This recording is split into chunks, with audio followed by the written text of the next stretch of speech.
Before this story truly begins, before you decide whether what you're about to hear feels right or wrong in your own heart, before you judge the people involved, before you convince yourself that you fully understand what love looks like after many years, I need to pause and ask you something important. Have you ever sat in the same room with a person you once couldn't wait to talk to every single day, yet felt completely, achingly? John has always believed that silence is safer than confrontation.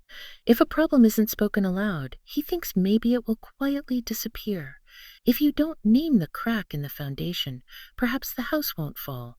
For many years, I believed the same thing. I told myself silence meant harmony.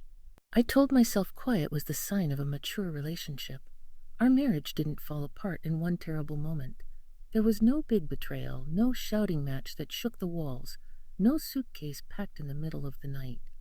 What happened was slower, softer, and in many ways more painful. We drifted not with anger but with absence. We still ate dinner together every evening at the same wooden table my parents gave us as a wedding gift.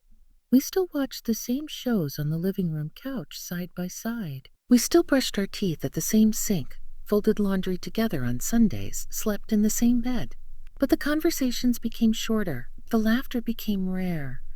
The eye contact faded until we were both looking at phones, at televisions, at anything except each other. At night, we would lie in the dark, facing opposite directions. Sometimes our backs would touch by accident, a brief reminder of closeness, but neither of us turned around. Our minds were in different towns, different worlds. There was no fighting. There was simply nothing. Routine had moved in and quietly taken the place of connection.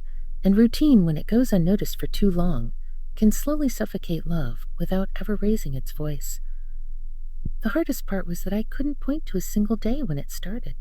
Loneliness doesn't arrive with fireworks. It slips under the door like fog. It grows when no one asks, "How are you really feeling today?" It deepens when your thoughts stay trapped inside your chest because there's no one safe to share them with. It settles in when being in the same room no longer feels like being together. I remember so many nights lying awake, staring at the ceiling fan spinning slowly above me, wondering if this was simply what marriage became after the first few years. Was the excitement supposed to fade into this comfortable stillness? Was passion just a temporary phase that every couple outgrows? I told myself yes. I told myself this was normal. Long marriages settle. They become quiet. They become safe. But deep inside, I felt invisible. I felt like a ghost in my own home. What I didn't realize at the time was that John felt it too. He noticed the way my smiles had become automatic, like a reflex instead of a feeling. He saw how I stopped telling him about the small joys and frustrations of my day. He felt the distance growing between us, but instead of reaching across that gap, he did what he had always done. He withdrew further into himself. We were two people standing on opposite sides of the same canyon, both seeing the problem, both afraid to speak its name. Until one ordinary Saturday afternoon changed the shape of everything. I was in the living room folding towels from the dryer. The television was on in the background playing some cooking show neither of us cared about. John walked in, turned off the TV, and sat on the couch beside me. No laptop, no phone, distractions, just him and the quiet. When I finally looked up, I saw something in his eyes I hadn't seen in years. Raw vulnerability. "Emily," he said softly, "I've been thinking a lot lately." My hands froze on a half-folded towel. About what? He took a slow, careful breath. About us. About how things feel between us. The words landed heavy like stones dropped into still water. For the first time in years, someone had named it out loud. "I know you're not happy," he continued, "and I know I haven't been the one to reach you the way I used to. I couldn't speak right away. My throat felt tight. This was the first time either of us had said it directly. "You're right," I finally whispered. "I don't know exactly when it happened, but something important is missing now." What he said next caught me completely off guard. "I want us to try something different." I looked at him, confused. Different how? I've been reading about couples who explore what they've lost, not by breaking promises, not by hurting each other, just by gaining clarity, by understanding what's been missing. My heart started racing. "John, say it plainly." He looked down at his hands. "I want you to meet someone just once. It's once. Someone I choose. Someone who understands the boundaries completely. I'll be there too. Not involved, just present. I want to see, to understand what you've been needing that I haven't given. For a long moment, the room was completely silent. Then I laughed. A short, sharp sound that turned into something closer to crying. It sounded impossible, painful, wrong, insane. But underneath all of that, buried deep, was something I hadn't felt in a long time. A tiny, dangerous flicker of hope. Hope that this impossible idea might finally crack open the truth we'd both been avoiding. A week passed. I waited for him to back out. He never did. One evening, he handed me a folded piece of paper with a name, a time, and the name of a small coffee shop on the edge of town. His name is Ryan, John said quietly. He knows exactly what this is and what it isn't. I stared at the paper for a long time.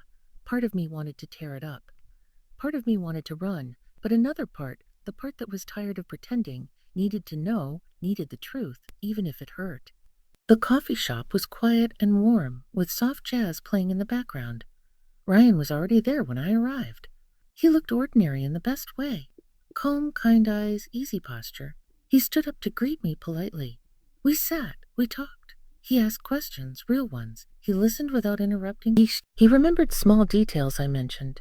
For the first time in years, I felt truly heard. I laughed more in that single hour than I had in months.